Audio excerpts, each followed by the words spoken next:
de créer des initiatives qui nous ressemblent et non faire des pâles copies des choses qui existent ailleurs et qui sont parfois tellement ancrées dans nos habitudes qu'on essaie d'en faire des cultures.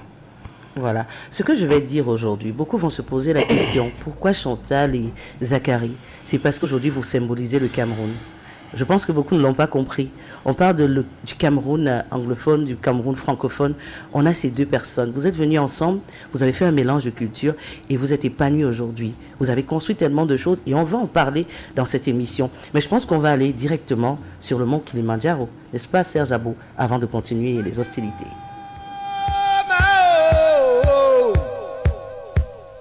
Kilimanjaro, mama. Kilimanjaro,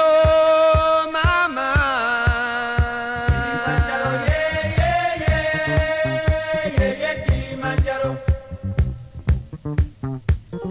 Kilimanjaro, yeah, Kilimanjaro. Kilimanjaro.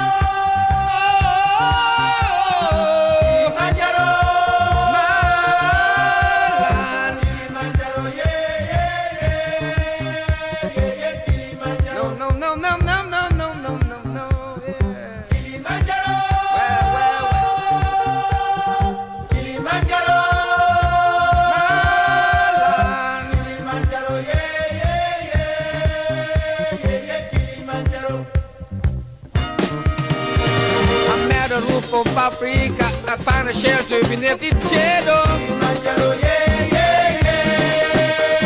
A man who told me Black Pride, I wanna climb right to the top.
That was the peak of the mountain that we crossed, because it was very important for us to remind ourselves that Africa is not down, Africa is up, just going straight up all the time. We're having with us some guests, and as I told you, they are the representation of what Cameroon is today. We have people who came from different cultures, background, tradition, and what they did is that they came together and understood that for Cameroon, yes, for Africa to be a blessed one, they need to be together. So we are going to ask you, when did you have the idea of creating Forest Creative? Who's going to give me an answer? Well, I'll give you an answer. The Forest came in the most exceptional way. It came in at a time when we had kind of lost hope, and it was like a rebirth. It came during the COVID period, so we started building in 2019, and was still like construction is still ongoing. But what is there is already beautiful. I loved what I saw last time. Thank you. So what went on then? Yeah, so initially we're building a photo studio because we're photographers. Yes.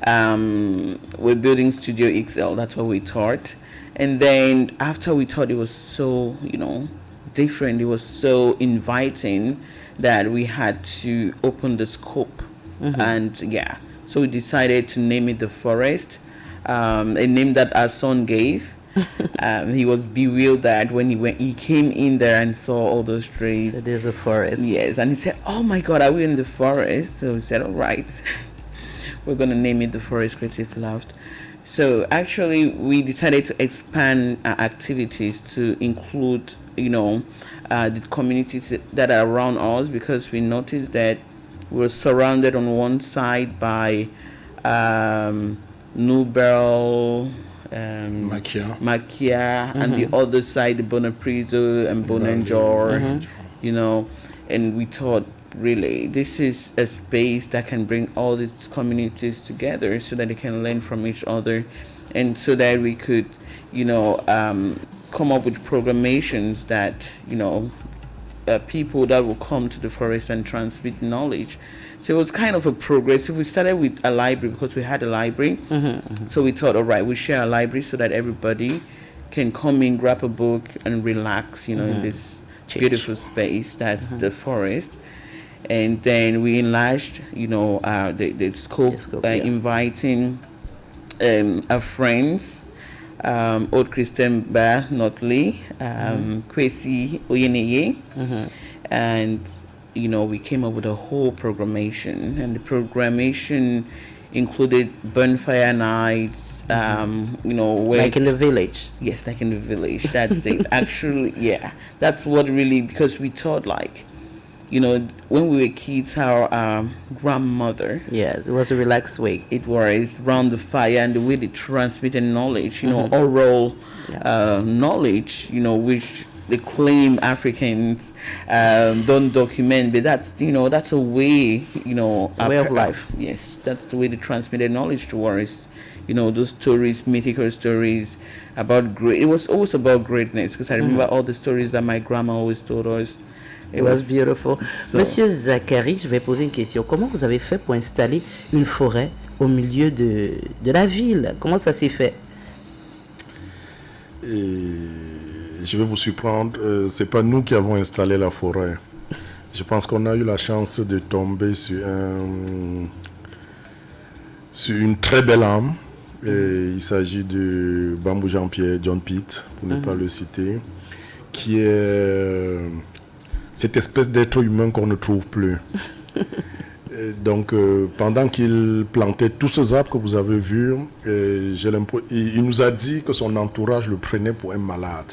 Tu vois, c'était un fou qui ramenait les insectes, peut-être les serpents au cœur de la ville, et ça, c'était pas chic. Tu vois, en ville, quand on est à Bali, on a tendance à creuser très profond pour implanter les immeubles, du béton, et puis mettre les carreaux et tout ça, tu vois. Mais là, lui, il plantait des arbres. Donc, c'était quelqu'un qui allait déjà à l'encontre de ce que nos mentalités ou alors nos habitudes nous imposent aujourd'hui. Donc, nous, on a trouvé ça. Il avait déjà créé cet environnement-là. Donc, j'ai envie de dire que notre rencontre, c'est notre rencontre qui est spéciale.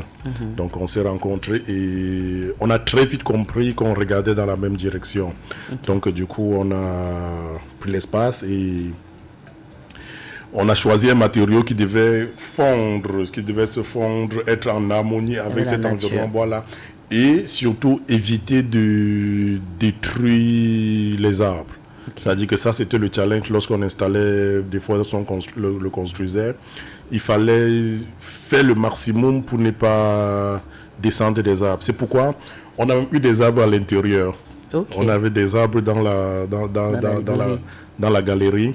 Donc, une fois qu'on a installé ça, je crois que Santa vous a dit, le nom est venu très naturellement parce qu'on a fait... Oui, on a fait visiter notre fils. Non, nous, on n'avait pas vu ça comme ça. On savait juste qu'il fallait protéger les arbres, mais on ne savait pas qu'on pouvait appeler l'espace des forests. Donc, c'est notre fils qui arrive pour sa première visite. Il me demande, papa, on est dans la forêt. Et là, on se dit, mais ça fait... un mois ou 2 mois qu'on cherche le nom, mais voilà le nom. Si un enfant voit que c'est une forêt, c'est que c'est une forêt. Voilà, on sait que chez vous, on trouve une librairie, une très grande librairie. Pourquoi est-ce que vous avez mis l'accent sur la lecture ou quoi que ce soit autour de ça? J'ai envie de dire que personnellement, c'était pour corriger, essayer de corriger, je ne sais pas si c'est une injustice ou alors des lacunes que moi j'ai eues en grandissant. Il faut dire que je viens de Nebel et j'avais des difficultés d'accès aux livres.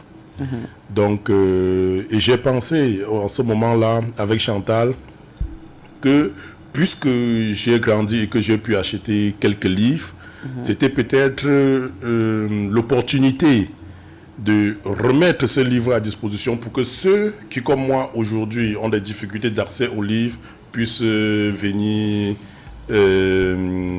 lire dans cet espace, profiter de cette forêt au cœur de la ville pour pouvoir lire. Okay. Chantal, do you have some books, some authors, African authors, that you can really wake up in the morning and just talk about what they wrote and how they inspired you? Well, immediately I would think about... But that can help you. Je voudrais savoir, est-ce qu'il y a des auteurs africains qui vous ont impacté, des auteurs que spontanément, comme ça, vous pouvez parler de leur travail, parler de leurs écritures, et comment ça a impacté votre univers à vous? Oui, mais Chantal, je ne sais pas, mais il y a Michel Fugain, par exemple. Michel Fugain, qui est l'un des parrains de notre espace. Il est, docteur Michel Fugain, il est directeur des langues étrangères à l'université de Lille, à l'université catholique de Lille. Et il a une maison d'édition qui s'appelle... On va trouver. J'espère qu'on aura l'occasion de le rencontrer à son prochain passage au Cameroun. Hein. C'est très important. Il a déjà donné 2 conférences à Deforest. Oh là Donc, là. On espère y être pour la prochaine. Donc, c'est ça, nous entrons directement